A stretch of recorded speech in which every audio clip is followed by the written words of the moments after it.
It's the Growler with PD&Jay, here to analyze for you today. From Growler bad to Jay's got stats, we hope you enjoyed this episode of the Growler podcast. All right. Welcome into the latest edition of the Growler. It's PD&Jay, Paul Ainer Jr. here with Jay Morrison. I'm fresh back off vacation. It's good to be back in front of the mic, though, Jay. It's a fun off-season episode. I like the off-season episodes. You never know what we're going to do. I really never can tell. And I mean, we've done a lot of the rewatch things in the past. I always enjoy those. I always enjoy you come up with some really good ideas for these off-season ones, and I do enjoy it. I hope the viewers, the listeners enjoy them as well. Today, kind of newsy, but kind of different too with the survey.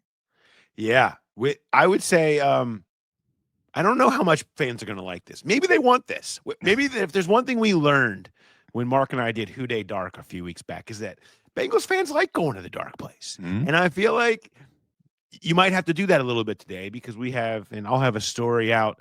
It may be out as you're listening to this, may not yet, but we're going to talk about the results of the state of the franchise survey that had been up for the last week.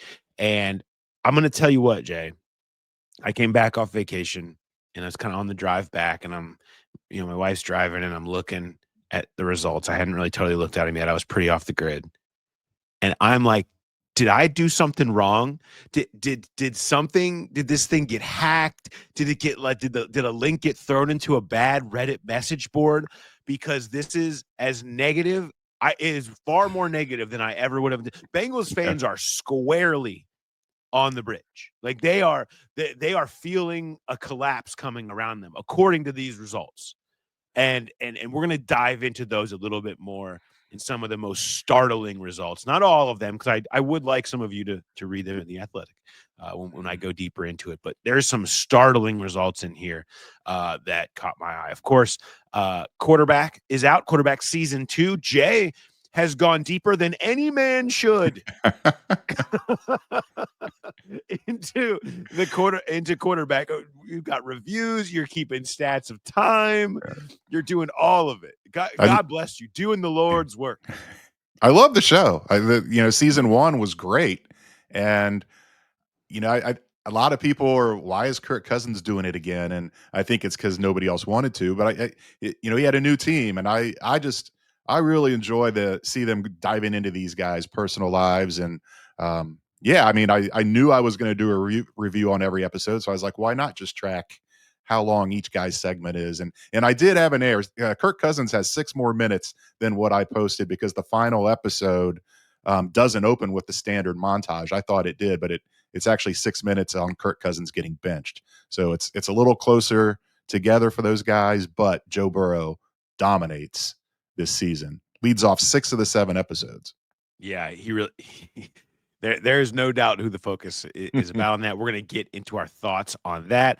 Also, I have a fun guest I'm very excited about, John Breech, who covers the NFL for CBS Sports. He's been with CBS for 14 years now, does awesome work over there. But you might also be like, name sounds familiar. Yeah, son of Jim Breech.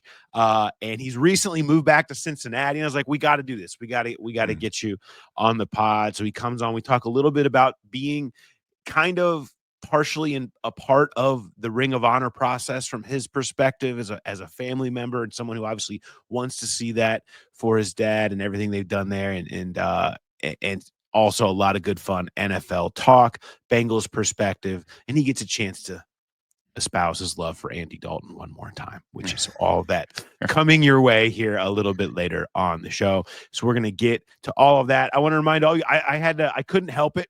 I was down. We were in the Smoky Mountains for our trip. We stopped into Chattanooga. Charlie sold me on the Chattanooga Lookouts and like how fun this team is. So I had to go. I went.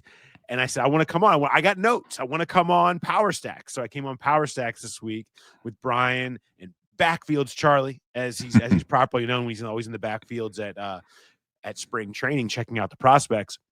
Charlie lights up, and we do like 20 minutes of just talking about Reds prospects. And I get to say I might be the new Hector Rodriguez fan club member because I'm a big fan. We dive into all of that and a lot of fun, a great episode. And of course, they've been killing it over there. Make sure you're listening and subscribing to Power Stacks for all the Reds coverage with Brian Charlie, which is great stuff. Right now, we had the draft, most interesting Bengals player draft. Last week, that episode's still up.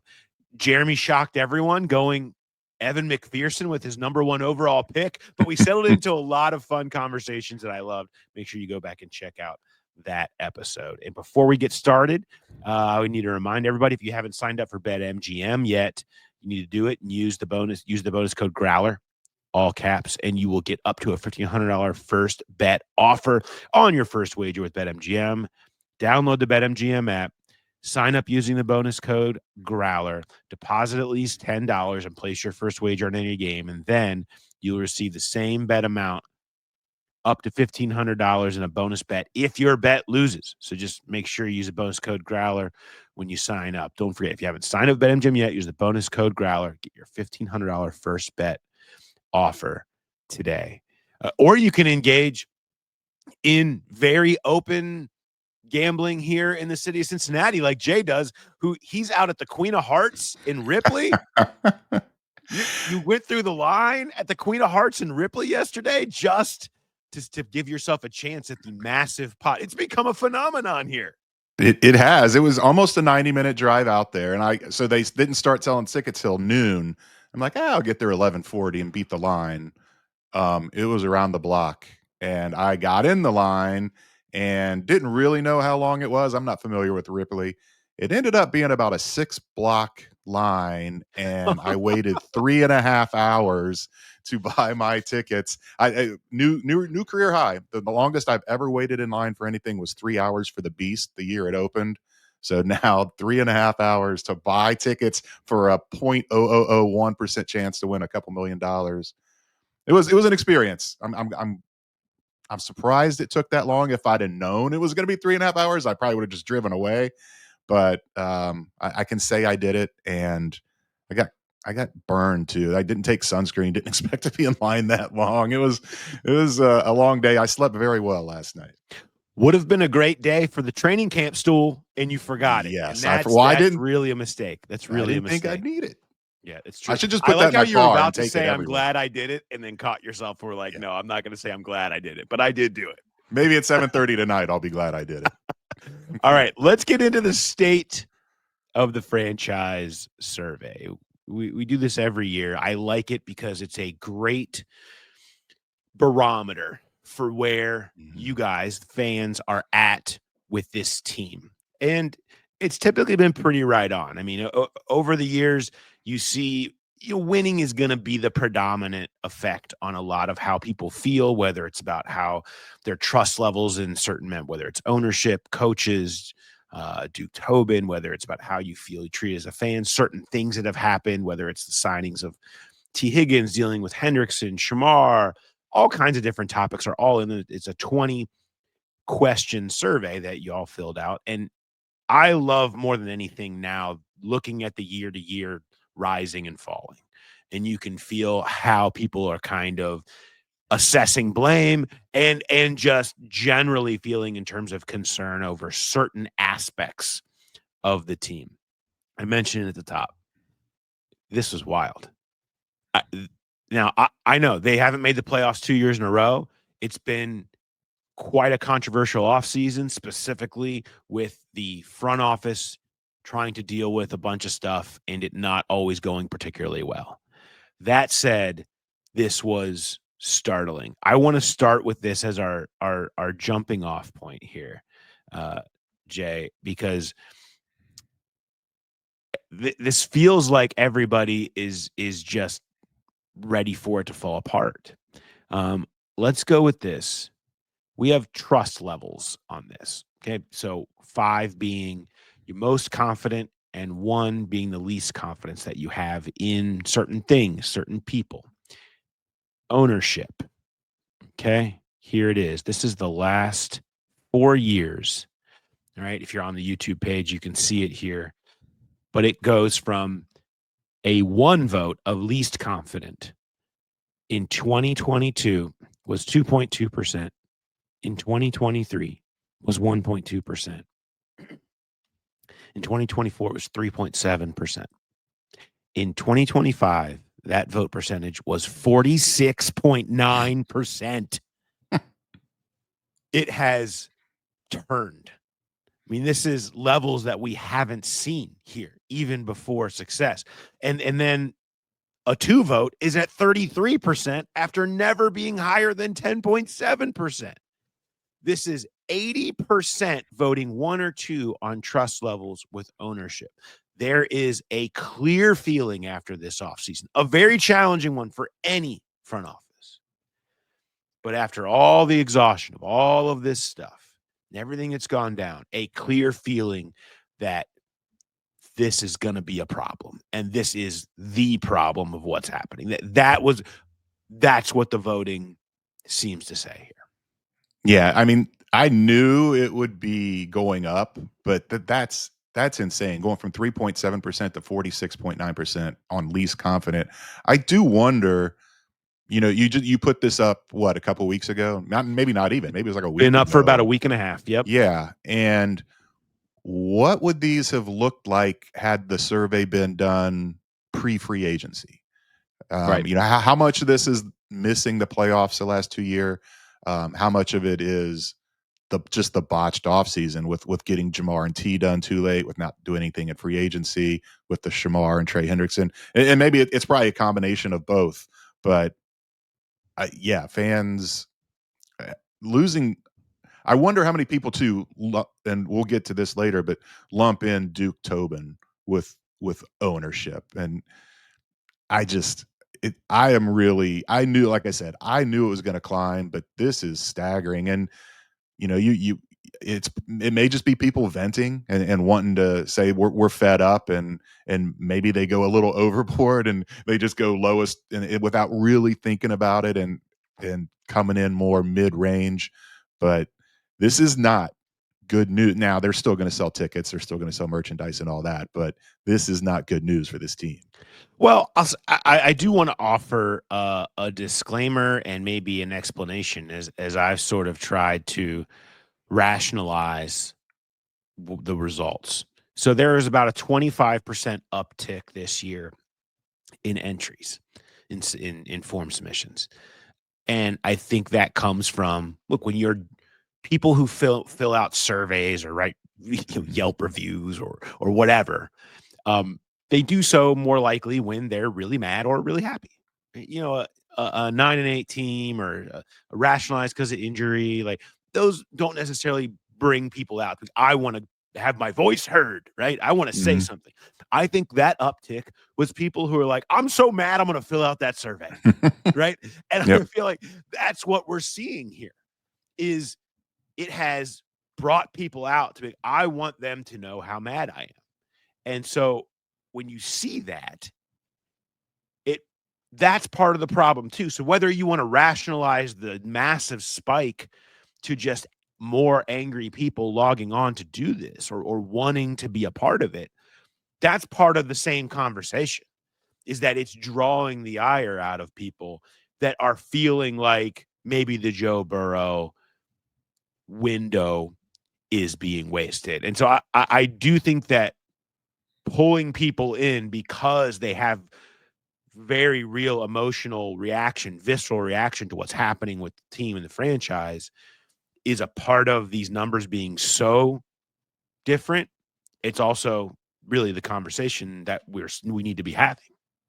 Yeah, and that is a good point. That just the statistical analysis of it, if people fill it out. I mean, Prime Day is going on right now. Look at the reviews. Anything you're going to buy on Amazon and Prime, there's a lot of 5 stars and a lot of 1-star reviews. Yeah. People are either really happy or really not happy, and so that is the case. People that kind of sit on the middle of the fence typically don't fill out surveys, but the way you present it, it's so clean and so quick to do that I think that makes it easier for people to go in and do it and just one on everything. Just I want to be heard.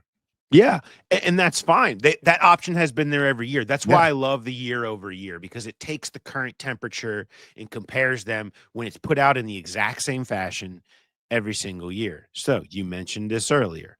Let's look at the trust level for Duke Tobin here. Okay, we'll pull this up here, and you can see him taking the same hit, right? You have the levels of he goes from we felt like Duke Tobin was winning coming off of the 2022 season, Mm-hmm. the back-to-back AFC championships. You could see him winning over. You had 51.6% in 2023 before that season saying 5, most confident, feeling great about Duke Tobin. The next year, it dips down to 21% for 5, most confident. This year, below 1%, 0.8% believing it. And then you have the 4s going down. It goes from in 2022, 56%, 2023, 43%, 2024, still feeling some faith, 52%, then all the way down to 10.4.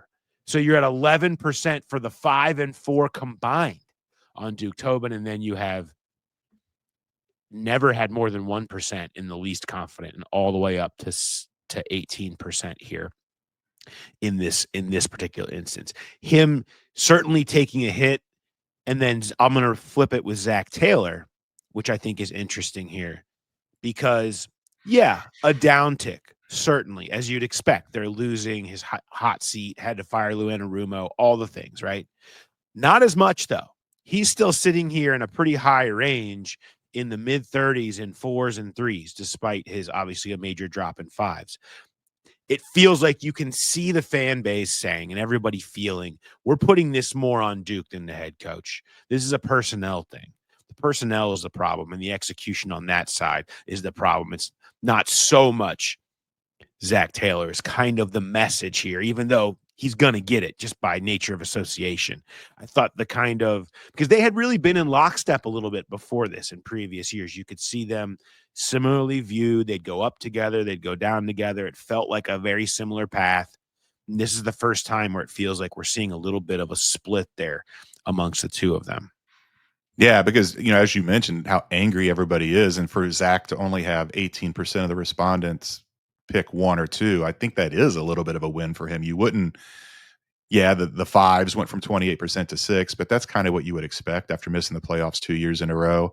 And going back to what I said before about, I wonder how many people kind of lump Duke in with ownership. I don't think they do. If you can go back to the Duke numbers, he still has what 71% in the 2 and 3 range. We're only 17% in the 1, and they were crushing ownership at nearly 50%. So I do think there is a little bit of a separation there, and people knowing that Duke is not ownership. But yeah, it's trust is down. I mean, for everything, and I guess you would expect it after the seasons they've had, but to see it drop this much across the board. Again, people are not happy. How soon will they change their minds? If they come out of the gates 3-1, is everything rosy again? Or if they come out of the gates 0-2 like in years past, does it get really ugly? We shall see. Jay, you've seen the full results. Was there anything beyond the trust levels from the questionnaire results that stood out to you? The Super Bowl, or will they win a Super Bowl in the next 3 years? Not this year. They've got T locked up. They've got Jamar locked up. Joe is obviously still here. I think there should be some optimism around Al Golden fixing this defense. And yeah, that's a bit surprising that it's that low for winning the Super Bowl in the next 3 years. Again, it's a lot to say, oh yeah, they're going to win it this year, but in the next 3 years, when a team that's been to 2 AFC championship games in the last 4 years, 4 straight winning seasons, it does feel like the faith is really waning.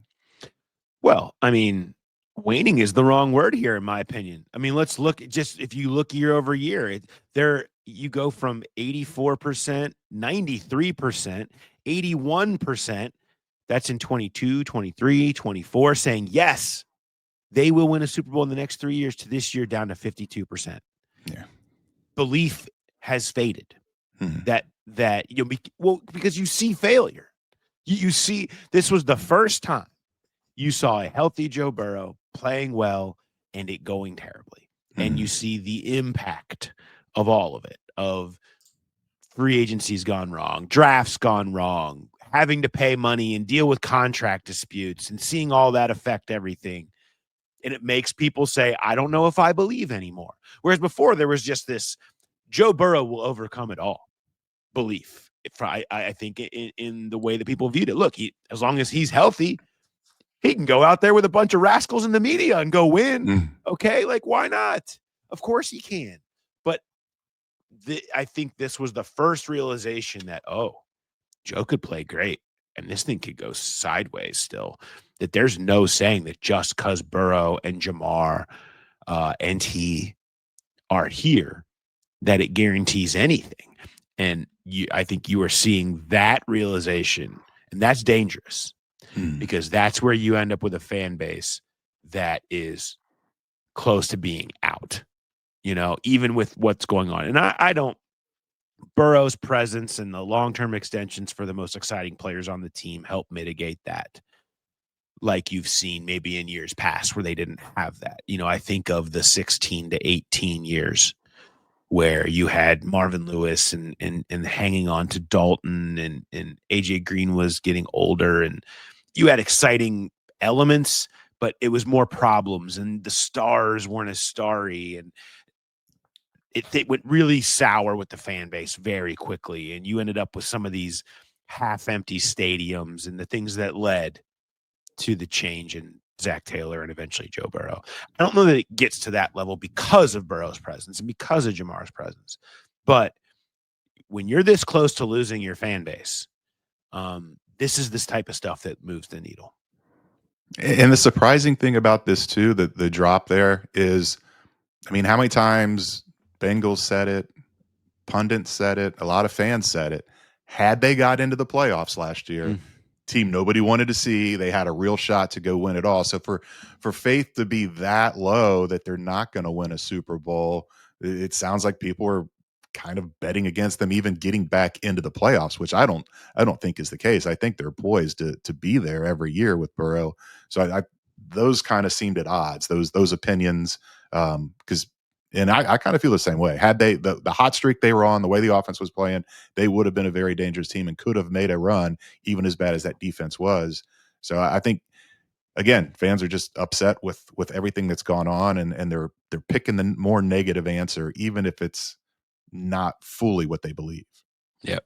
The Bengals continue to be the most obvious example of the margins are small in the NFL. Because things could have been very different. One last one just to throw in here for emphasis.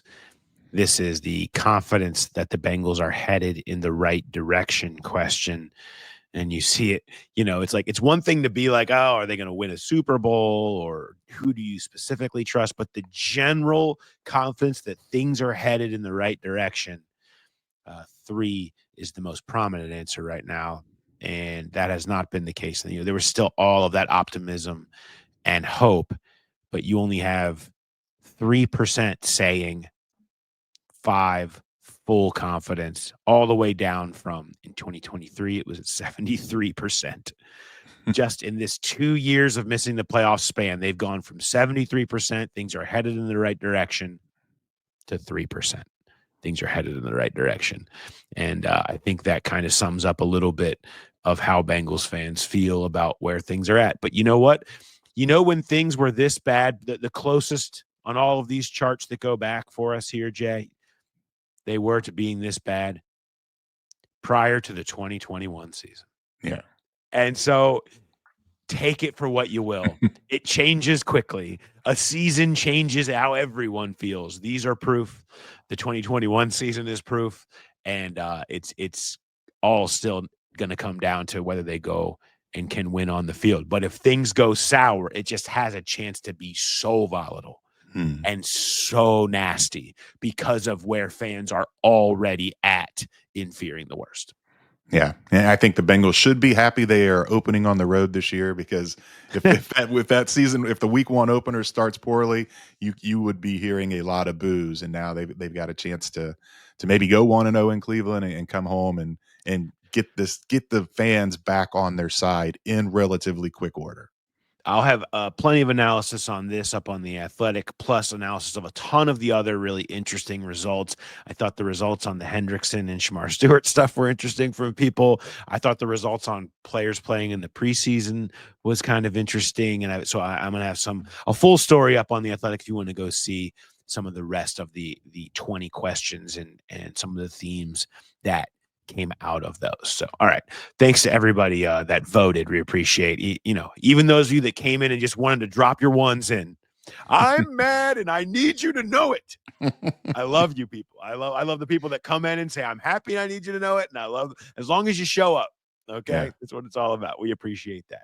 All right. Let's move it over now and bring in our good friend. And now, once again, Cincinnatian from CBS Sports, covers the NFL there for 14 years. Let's get to my conversation with John Breech. For those of you watching on the YouTube, thank you. Appreciate it. You got to enjoy all the charts.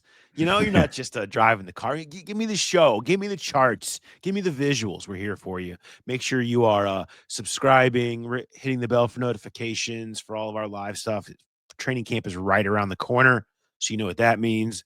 We're going to be having the post-training camp shows, more live stuff, more information, tons of stuff coming out there every day. So make sure you are getting all of those alerts and subscribe and tell your friends. Let everybody know. We got you covered as we get into the season coming right around the corner. All right. On that note, let's get back to it.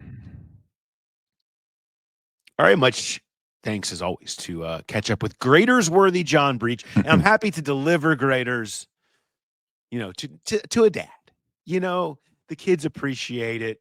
And the mocha chip selection by him is his favorite flavor. A little surprising. Yeah. I appreciate it. It shows he's a true Cincinnati, and he doesn't just lean into the obvious. He's not just going to obviously go black raspberry chip. Goes with the mocha chip. I appreciate that selection. That shows that he's a real one, and he's a real one again now, being back here. Yeah, I'm surprised that he didn't go with the obvious as well. I think everybody picks that one. I go to Jungle Gyms a lot because I get cigars and beer there, and now there is a Graeter's at Jungle Gyms, and you just kind of have to go through the drive-through and go on your way. Beer and cigars don't typically mix with ice cream, but you get your ice cream and eat that, and then take the other stuff home. Shout out to the good friends at Jungle Gyms. A Jay Morrison favorite. Favorite. All right. Okay. Speaking of a Jay Morrison favorite, nobody cares more about quarterback season 2 and the analysis of it than Jay. It cannot be proven incorrect. I don't care what anybody says. You have the stats to prove it. Jay, it's been a pleasure to watch you keep track of all the details on quarterback season 2, the Netflix special that includes Joe Burrow along with Kirk Cousins, Jared Goff. That is out now. I have binged it quickly, but I did not go as deep as you did. So credit to you on that. Can you give me, you were keeping the stats on the total minutes that each player was featured. Can you run that down for me? This is like the ultimate Jay's Got Stats. Yeah. So, I mean, most of the shows open with a montage, and they talk to all three of them, and then the quarterback logo, I guess, comes up, and then they'll go to a specific city. So when they do those vignettes that they focus only on one player, that's all I counted up.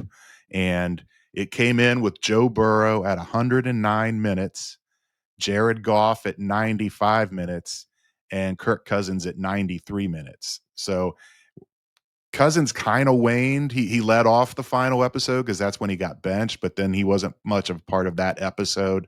But Burrow was front and center. I mean, I'm not surprised, but Goff had a really good year, and it was his first year doing the show, and I thought he would get a little more run, but they opened 6 of the 7 shows with Burrow, and by far 109 minutes. That's 14 more minutes than Goff. That's like a third of an entire episode when you add it all up. So I know Bengal fans were happy about that. Bengal fans might do what I know you've probably done at points. What I did when I got the advanced copy, I just watched the Burrow stuff and skipped through the others. Now I'm going back through and watching the episodes in their entirety because, like I said, I love the show, and it is interesting seeing a lot of the Goff and the Kirk Cousins stuff. And I will say that maybe my favorite moment in the show, non-Burrow, is when Cousins went back to Minnesota after that game.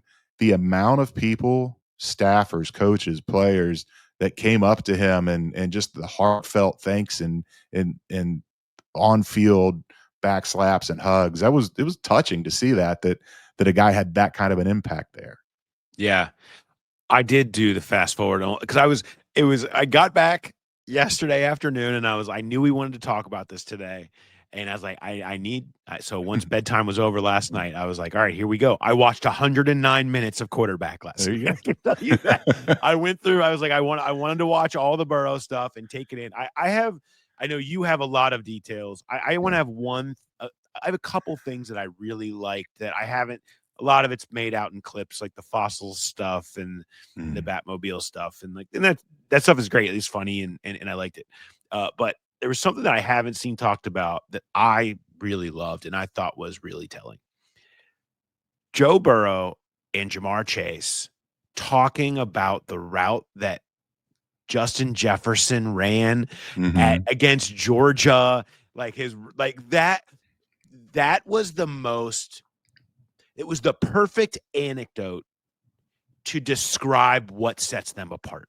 Like the ability to just recognize that and how their relationship impacts what they do now is to have that knowledge of knowing exactly what that looks like in their head, just being like, oh, remember that? It was boom, boom, boom, boom. And the discussion of that and the depth that they go into in building that chemistry. That is like when people say, oh, they just have this great chemistry. It's unlike anybody else. That's it. Like that conversation, circle it right there. That is the type of stuff that sets them apart, is how the time on task shows itself in knowing exactly what a route should look like, has looked like, the history behind it, and how they like to throw with each other. One of my favorite moments was that story. Yeah, because that's in episode 2, and it's during practice, and it's insane for one person to remember a single route from years ago in college. The way Joe was just like, hey, remember that one route that Justin Jefferson, like he knew Jamar would remember it. It was like one route and so that was really impressive. And non-Bengals, one of the most impressive things, Dan Horde with the instant recall on the touchdown pass to Chase against Baltimore last year in the game in Cincinnati. He's like, that looked a lot like the national championship game. And they show the play, and it was like the same route, the same type of pass, the same separation, everything. And Dan, just right off the top of his head, he recognized that from, what was that, 6 years ago, 2019. Yeah. Yeah, incredible stuff. What give me some of your other biggest takeaways from this? You're deep in the weeds of it. I'm really surprised by this. Joe Burrow doesn't like boats. It's like, how could, like, and I get what he's saying. It's a commitment. Once you're out there, you're out there. You don't just go for 20, 30 minutes and come back. And he just doesn't like being on boats because he feels stranded. But I love going on boats. I think most people do. That one was really interesting or funny. I thought it was really cool when they showed the week they played the Eagles, and all the Eagles defensive linemen or defensive players, they were off camera, but they're all screaming at Burrow. They want his jersey after the game. They want to trade for his jersey. He's like, well, you guys can fight about it. I thought that was a great sign of respect. The episode, I believe it's 4, that covers maybe it's 5. It's the one in Baltimore, the Thursday night loss, the crazy game, the touchdown pass to Jamar that set him up to either tie or win the game. And Burrow said that might be the best throw I've ever made. And I thought that, and you go back and you watch it, it's like, yeah, that was pretty incredible to get it over the corner and the safety. And he talks about, how risky of a throw was, but was it worth it in that situation? It probably was. And I thought that was interesting. him saying that no offensive linemen are normal human beings, I thought was funny. And he wasn't talking about their size. He was just talking about their makeup and everything. I'm sure he's going to get a little grief from his O lineman on that. And maybe the most funny is when he's talking about the in Turks and Caicos, the island that is only inhabited by iguanas, Yeah. and you can't build on it. And Jamar and T are terrified. They want no part of that island. They're talking about how scared to death they would be to be around there.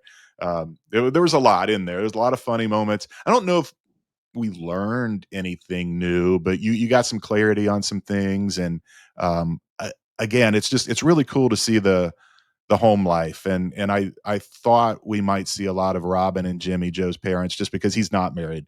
You get a lot of Kirk Cousins' wife, you get a lot of Jared Goff's wife, but Joe doesn't have that. And there's not a single mention of any girlfriend or anything like that in that show.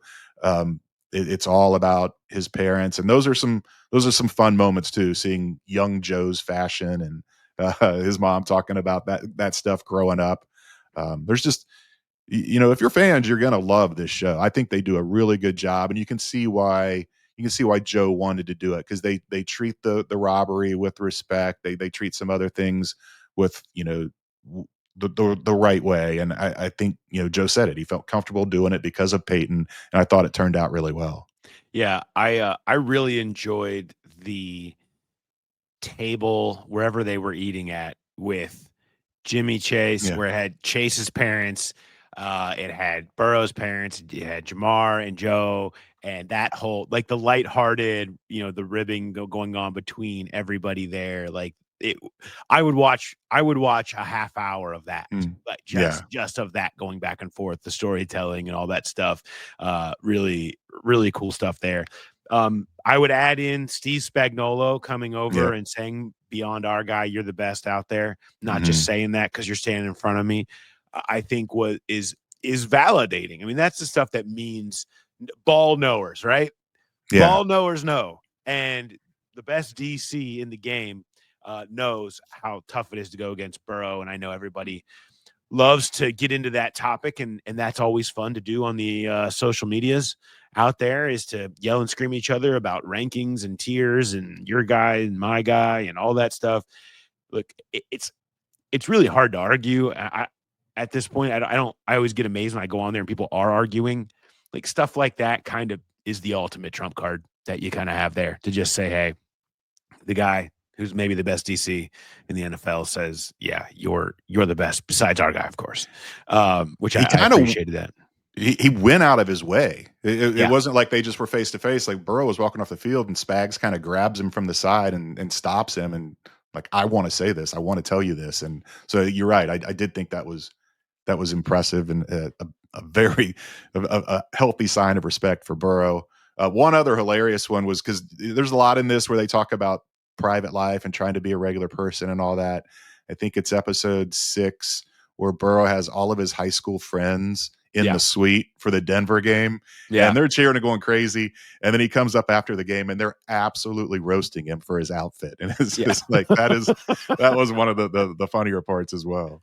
Yeah, those are the ones that can do that. And what we've known for a long time, this might be the first time people know, but how he games with his high school Mhm. buddies every Monday night, like in Yeah. season, as a way to relax, keep up like that. I always have thought that's a cool anecdote about Burrow and how he handles the season, and what kind of keeps him grounded and stuff like that. So I like that they were able to feature that, even if it was just briefly. One other thing, you see the protection of Peyton and the Omaha Productions people with the burglary stuff. It wasn't long. It Mhm. wasn't super in depth. They did cover it, and you did get a feel for it. And I thought you could see them protecting him there, and I'm glad. Like I'm glad. The Yeah. same way when it went down, the news vans and the drone hanging outside his window stuff felt absolutely icky at the time. I am glad that there was a withdrawing of the unnecessary nature of diving into the salacious side of that and focusing more on really how it impacted him and the way he views things. And do I need to, move? I'm selling the Batmobile, and I just like, and the invasion of privacy and how it affects you. I thought showing that was more important than any of the other stuff. And it did a great job of showing how he's gone about his life and how he really grappled with new challenges last year, whether it was the frustration elements, whether it was speaking up more. The Carolina speech stands out to me there with that. Getting the full access to the stuff. I mean, the Tennessee lip readers finally got to hear the true conversation there, which wasn't as nasty as people wanted it to be. I don't think it sounded very much like, like I think Zach Taylor says in the piece, it's passion for the game. It's talking about that, where you're at in those moments and frustration, but like dealing with that and him grappling with that part of being a quarterback, really for one of the first times he's dealt with injury, he's dealt with so many things, and that was a big growth for him last year. And I'd be curious, Charlie mentioned this on our draft show, to see, the new, maybe matured version of Burrow having gone through last year in dealing with adversity, his emotions, sideline demeanor, speaking up, that type of stuff this year, now that he has the last year in the books. Yeah, because you mentioned at the Carolina game there, the doors are shut, but you hear Sam Hubbard giving the pregame speech, and he's not here anymore. So that there is a vacancy there for Joe to jump in, and he does in that moment too. Sam's getting ready to give the final punch to his speech, and Joe's like, "Hold on, Sam, I got something," and then he said his piece, and so there's a lot of that in there. The stuff that the uber competitive stuff, not just the Tennessee game, but then the other game. I think it was the Raiders game when they show him slam his helmet after he missed Jamar in a game they're up by 21. So you do get to see kind of some of that stuff that some of it you saw in Hard Knocks, some of it you see in mic'd up stuff, but this just kind of goes to another level. Yep. Jay, do you have some more stats for me here on anything quarterback related? Yeah, one of the things that stood out in this, because it's a highlights show. They show some highlights, but they don't go deep in, but they show big plays. And Burrow made a lot of big plays late in the year when they went on that run. It seemed like over and over again, you're seeing him celebrate on the ground after throwing a touchdown. And quarterback hits, the stat, it's not just a hit. The quarterback has to go to the ground for that to count as a quarterback hit. So I was like, I wonder how many of Joe Burrow's 43 touchdown passes did he get hit on? Well, the answer is 5. It doesn't seem like a lot, but it was the most in the league last year. And maybe that, it's a percentage thing because he did lead the league in touchdown passes. So I looked at from 2020 to 2025 who's been hit the most on touchdown passes. And Josh Allen and Russell Wilson are tied for first at 19, Mahomes 17, and there's Burrow in fourth with 13, and that's after missing half a season in 2020, half a season in 2023. So he's up there, and he's not afraid to stand in there and take hits and deliver the ball. Even though he's in fourth on that list, Mahomes has 29 more touchdown passes than Burrow and only 4 hits, and Josh Allen has 25 more touchdown passes than Burrow. He's got 6 more hits when he throws them. When I looked at percentages, like total touchdown passes and touchdown passes when hit, Burrow comes in at 9.3%, so he's 12th in that. Maybe the most amazing thing, because I looked at everybody.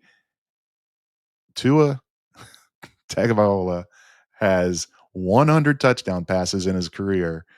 He's been hit on 1. Wow. 1% of his touchdown passes he's been hit. Matt Ryan led everybody with 20% of his, and this is just from 2020 on. But there's a lot of those guys: Justin Fields, Daniel Jones, Andy Dalton, guys that don't have a lot of touchdown passes and have 5-6 hits. Their percentages are higher, but Burrow's right up there. He stands in there, and all five of his touchdown passes last year when he got hit were week 11 on. He had 1 against the Chargers to chase, 1 against the Steelers to chase. The one to T. Higgins that they show on Hard Knocks that set the franchise record when he just got blasted, the deep ball. He had 1 to Higgins against the Browns, and he had the one against the Broncos, the overtime one he got hit on when they won that game.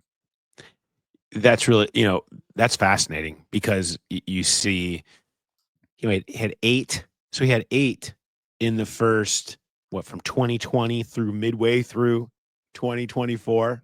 Yeah. And then he has 5, down the stretch last year. Yeah. And he on the show, he's talking about now or never balls. And we heard him talk about the way you felt like you had to play last year. He had to play with that nature of just holding on the extra tick, had to make the play because the defense was it was all on him. I think that's a reflection of that. Yeah. Is more now or never balls, more risky, take the hit and throw it and see what happens throws. And he was making plays.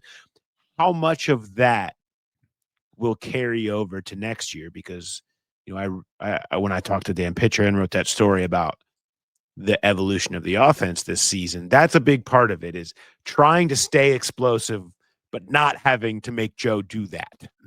Nobody, you don't want to have to. You can. It's great that you can, but no one wants that to be the way that they have to get touchdowns and that be the level of desperation that they have to play with. So I think that's going to be really interesting to watch evolve this year, of how much of what happened that second half of last year carries over.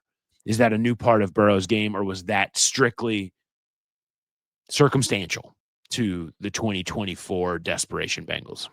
Yeah. And what you were saying about, 5 of it last year, that from week 11 on, compared to 8 in the beginning of his career, I think that is typical for guys that early in their career, they're just trying to get rid of the ball and you panic a little bit. And sometimes, and then you do get a little bit more confident. You hold it a little bit longer.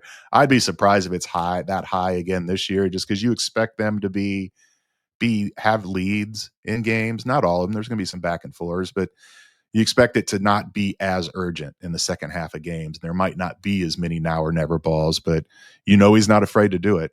And that could lead to it staying high.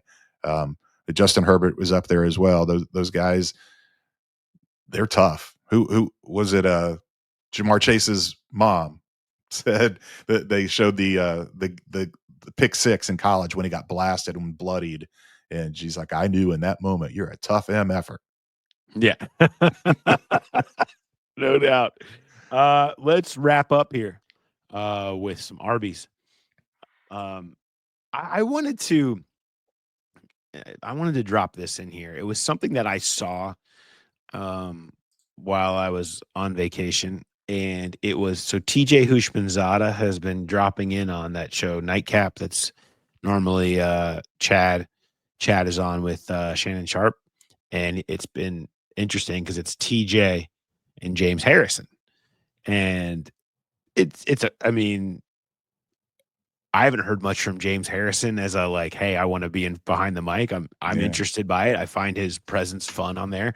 Not that I'm taking in Nightcap every night, but I like TJ. And I'm interested in James Harrison, who once ended an interview because of a softball question I tried to throw out. But that's another story for another day that maybe a lot of people listening to this have already heard. But TJ had a really good story about going through his contract negotiation with the Bengals when he left, and feeling it just gets how it got personal, and how even in ones where he got a deal done, it felt like all the negotiation, you don't forget that, how it felt personal stuff.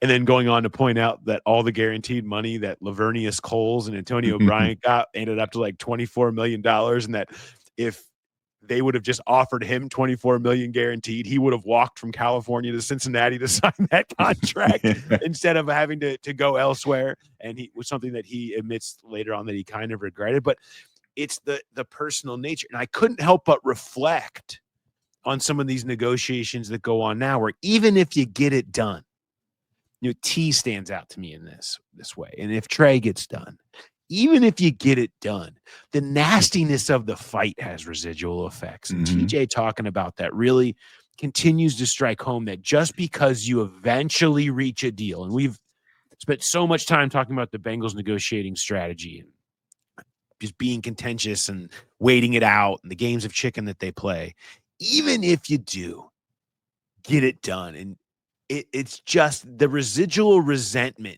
it doesn't really go away. And maybe TJ's more of a grudge holder than most. I believe that, actually. Yeah. But I do think that is very real for these guys. And it's something, it really reinforced something when you think about the method of how things have gone down. And maybe some of the voting results reflects that as well, as we talked about earlier, in that stuff matters, how you go about doing it. And another added advantage to going in early, the Eagles strategy, you never have to go through that contentiousness stuff. You have guys that are more on board and believe that everybody in the building loves them and wants them to be there and doesn't have to hear about their weaknesses for a year or two, or in some people's cases longer. I thought that was interesting from TJ on that show. Always like listening to him talk. Yeah, and it kind of has parallels to this offseason with Trey, because it was 2008 when TJ finally left, and it wasn't, oh, we don't want to spend that much money on that position because we have Chad Johnson, because they went out and spent all that money on the other guys, on Coles and on Antonio Bryan. It was more, and the same with Whitworth. You're at a certain age, we think it could end pretty soon, and they're just not willing to go there. And it's kind of where they are with Trey as well, where on the wrong side of 30. And it was interesting to hear how that sticks with a player. And I don't know how it couldn't, because it's negotiations are nasty, and you have to bring up all the negative points about a player. And the one thing about, you mentioned the comment about I would walk from California to sign that. When he's telling that story, James Harrison looks like he wants to rip his head off. I'm like, why? He just has the resting jerk face, I guess you would say. Yeah. And then TJ delivers that line, and James Harrison busts up laughing. It's like, okay, he is normal. But it was just like, what is this glare about? But that's James Harrison. He always that's James Harrison. Look. I think he's actually happy with that face. I think I'm actually in a great mood. What ARBIES do you have for me today? So you get this too. You go to a party, you go anywhere, and someone's going to ask you about Trey Hendrickson or Shamar Stewart. What's going on with them? I thought it was funny last week. My barber always, he knows what I do for a living, and we've become friends, and so he's always asked me Bengals stuff when I go in there. So last week I go in just to sign the book, to get my name and appointment, and there's only one other guy in there getting his haircut, and Angelo asked me, so what's going on with Shamar Stewart? The guy in the chair thought he was talking to him, and he just goes into, this is what, and completely wrong. Just completely wrong. Talking about how they're trying to take away when he can renegotiate, and they're cutting it off. They're saying he can't renegotiate for this amount and I was like, actually, and kind of laid it out what was going on. But it was just funny because it happens all the time. I walk in there and he'll ask me something, and then usually the person in the chair kind of listens to what I have to say too. And this guy just he thought he was the expert, and he just went right in on it. And I didn't want to be like, no, that's completely wrong, but I did have to set him straight. There is a higher quantity of rookie contract experts in the greater Cincinnati area these days. There's no question about that. This going on has certainly made everybody very knowledgeable on how all of this stuff works. I always appreciate that. I appreciate hearing from our passionate fans that are out there, because there are many of you, as was proven by the survey that we went into today. You guys, you want to be heard. I want to be heard, and I'm not happy. All right. This is great. We will have a very special edition of Who Dey Light on Friday. Our great friend of the program, co-owner of Cincy Shirts and comedian, new special out. Josh Sneed going to join me and Mark on Friday's show, so I'm very excited to have Josh back. It's been a minute since we've had. I think I had him on last summer. I think we did it. Maybe the summer before that. It's been a minute since I've had Josh on, but it's gonna be great to have him back. So we'll have some fun with some Bengals topics and some comedy stuff. It's gonna be a great show. Like I said, it's the off season. We're just doing stuff. We're just here to fill time, entertain. Hopefully you like it. I certainly hope you do. And then, of course, right around the corner, we're 2 weeks from camp. Jeez, it's going fast. I hate that. I'm not gonna lie, I hate it. Yeah, I hate it. Could we just have a little longer time, just a little bit longer break, just a little? No, but it'll be fun once we get into it, and we're excited for all the stuff we've got coming this year. It's going to be a great time. All right, thanks everybody for listening and for watching. Tell your friends, and we will talk to you next time. Have a good one, everybody.